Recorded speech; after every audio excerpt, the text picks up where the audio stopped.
욥기 41장. 네가 낚시의 고리로 악어를 끌어낼 수 있겠느냐?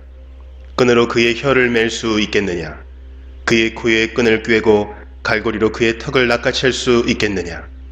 그것이 네게 살려주세요 하며 애원하겠느냐? 부드러운 말로 간청하겠느냐? 그것이 너와 약속을 하여 평생 너의 노예가 될 것 같으냐? 네가 그것을 새와 놀 수 있는 것처럼 만들어 내 어린 소녀들에게 쥐어줄 수 있겠느냐? 어부들이 그것을 가지고 상인들에게 팔 수 있겠느냐? 상인들은 그것을 가게에 가지고 나와 팔 수 있겠느냐? 네가 그것의 가죽의 창을 그 머리에 작사를 꽂을 수 있겠느냐? 그것에게 내 손을 대어 보아라. 그것이 날뛰면 네가 다시 그런 일을 할 생각이나 하겠느냐? 그것을 굴복시킬 수 있다는 생각은 헛된 것이 아니겠느냐? 보기만 해도 기가 꺾이지 않느냐? 아무리 용감한 자라 해도 그것조차 깨우지 못하는데 누가 감히 네게 맞설 수 있겠느냐? 누가 내게 주고 나서 갚기를 바랄 수 있느냐? 세상의 모든 것이 내게 속하지 않았느냐? 그 악어의 다리와 그 힘과 위험찬 모습을 어찌 말하지 않을 수 있겠느냐? 누가 그의 갑옷을 벗기고 감히 재갈을 가지고 그에게 다가설 수 있겠느냐? 누가 감히 그 끔찍한 이빨들이 늘어선 턱을 벌릴 수 있겠느냐? 그 등은 방패들이 서로 단단히 연결되어 늘어선 모습과 같고 비늘과 비늘은 서로 이어져 있어서 바람조차 통할 수 없다. 이처럼 비늘들은 서로 이어져서 함께 붙어 나눌 수 없다. 재채기와 함께 번갯불이 번쩍이고 그 두 눈은 동틀 때에 쏟아지는 햇살 같구나. 입에서는 타는 횃불이 나오고 불똥이 튀어나온다. 그 두 콧구멍에서 연기가 뿜어나오니 마치 끓는 솥에서 나오는 것 같구나. 입김이 숯불을 일으킬 것 같으니 그 입에서는 불꽃이 쏟아진다. 그 목덜미에 힘이 있어 그 앞에서는 절망도 달아난다. 근육들은 서로 단단히 엉켜있고 견고하여 떼어낼 수 없구나. 그 심장은 돌같이 단단하고 맷돌 아랫짝처럼 강하구나. 그놈이 한 번 일어나면 강한 자도 그 위세 앞에 겁을 먹고 뒷걸음질 친다. 칼로 찔러도 소용이 없고 창이나 표창, 단창도 아무 소용 없구나.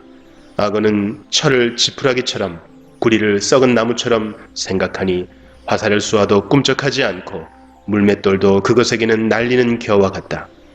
몽둥이를 지푸라기처럼 여기고 표창을 날려도 코웃음만 칠 뿐이다.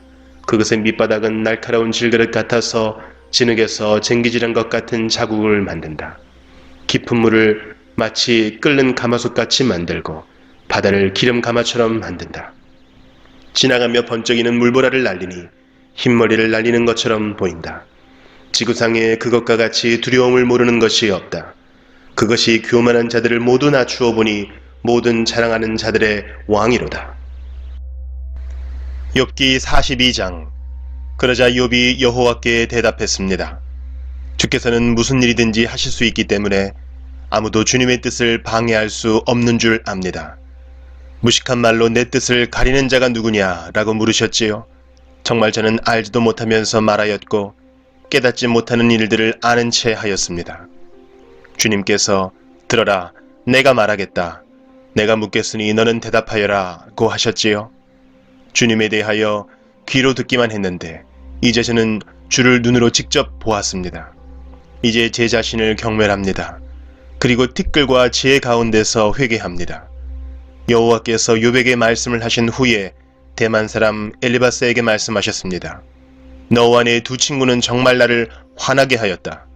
너희들은 내게 욥처럼 옳게 말하지 않았다. 그러므로 이제 너희는 수송아지 7마리와 수양 7마리를 잡아 내 종 욥에게 가서 너희들의 죄를 위해 번제로 바쳐라.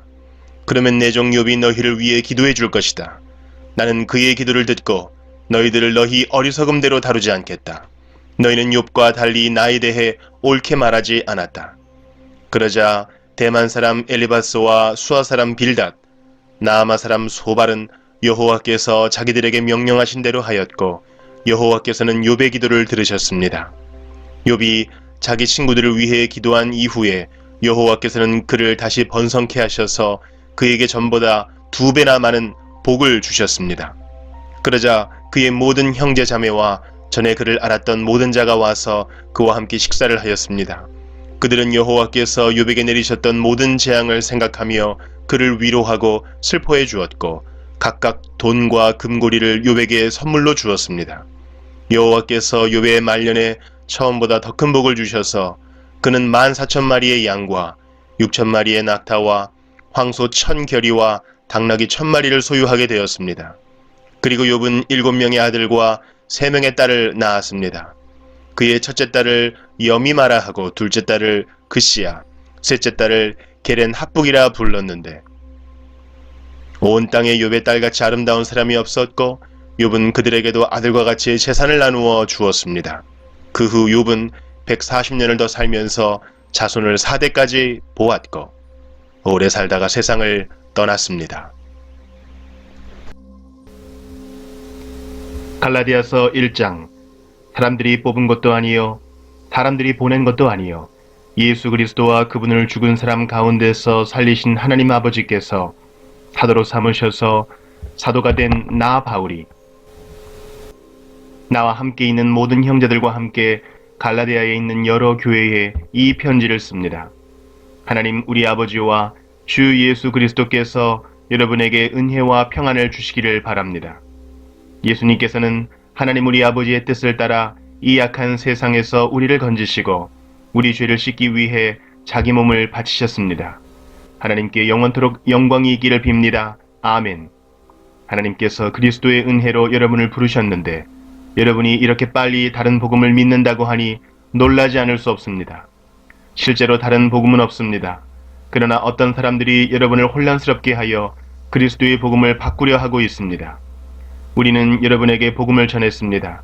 그러므로 우리든지 하늘에서 온 천사든지 우리가 전한 복음이 아닌 다른 것을 전한다면 그는 저주를 받아 마땅합니다. 내가 전에도 말했지만 이제 다시 말합니다. 여러분이 이미 받은 복음 외에 다른 것을 전하는 사람이 있다면 그는 저주를 받아야 합니다. 내가 사람의 마음에 들게 하려는 것처럼 보입니까? 그렇지 않습니다. 나는 오직 하나님의 마음을 기쁘시게 하려는 것뿐입니다.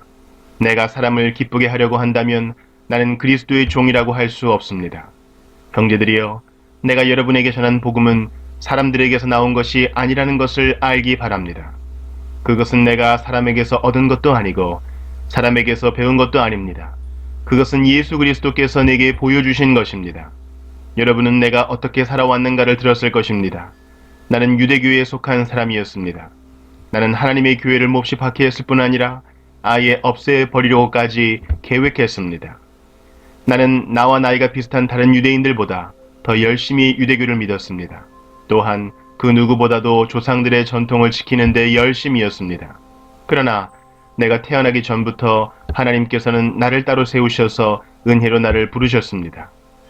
그래서 나에게 하나님의 아들에 관한 복음을 이방인에게 전하게 하시려고 하나님께서 그 아들을 내게 보이셨습니다. 하나님께서 나를 부르셨을 때에 나는 어떤 혈육을 통해서도 가르침이나 도움을 받지 않았습니다. 나보다 먼저 사도가 된 사람들을 만나기 위해 예루살렘으로 올라가지도 않았습니다. 오히려 나는 곧바로 아라비아로 갔다가 다마스코스로 되돌아갔습니다. 3년 뒤에 나는 베드로를 만나려고 예루살렘으로 가서 그와 보름 동안을 함께 지냈습니다. 그리고 주님의 동생 야고보 외에는 그 어떤 다른 사도도 만나지 않았습니다. 내 말이 거짓이 아니라는 것은 하나님께서 아십니다. 그 후에 나는 시리아와 길리기아 지방으로 갔습니다. 유대에 있는 그리스도의 교회들은 나를 한 번도 만나지 못했습니다. 다만 나에 대해서 한때 우리를 박해했던 이 사람이 지금은 박해하던 그 믿음을 전하고 있다는 말만 들었을 뿐입니다. 그래서 이 성도들은 나로 인해서 하나님께 찬양했습니다.